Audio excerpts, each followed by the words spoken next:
আমরা যখন ইসলাম প্র্যাকটিস করতে চাই, তখন ইসলামের সামগ্রিক বিধিবিধান সলাৎ, সিয়াম, হজ, যাকাত, সাদাকা, জিহাদ ফি সাবিলিল্লাহ, অন্যান্য হালাল হারাম বিধিবিধান এগুলো আমাদের কাছে অনেক বেশি বড় মনে হয় বা টু ডু লিস্ট এই দীর্ঘ লিস্ট দেখে আমরা অনেক সময় ঘাবড়ে যাই।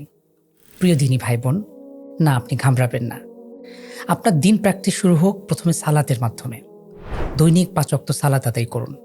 আপনি যেখানেই থাকুন, যে অবস্থাতেই থাকুন, দৈনিক ৫ ওয়াক্ত সালাত অবশ্যই পড়ুন। সালাতের মাধ্যমে আমরা আল্লাহ সুবহানাহু ওয়া তাআলার নৈকট্য অর্জন করি, তার কাছাকাছি যাই। আপনি উপলব্ধি করুন সালাতের অর্থ আল্লাহর সাথে সাক্ষাৎ, এবং দৈনিক ৫ ওয়াক্ত সালাতের মাধ্যমে আমরা আল্লাহ তাআলার কাছে আল্লাহ তাআলার সাথে ৫ বার সাক্ষাৎ করতে পারি। রাসূলুল্লাহ সাল্লাল্লাহু আলাইহি ওয়াসাল্লাম ইরশাদ করেছেন, ইন্না আউওয়ালা মা ইউহাসাবু বিহিল আবদু বিসসালাতিহি, কিয়ামতের দিন সর্বপ্রথম বান্দার থেকে সালাতের হিসাব নেওয়া হবে।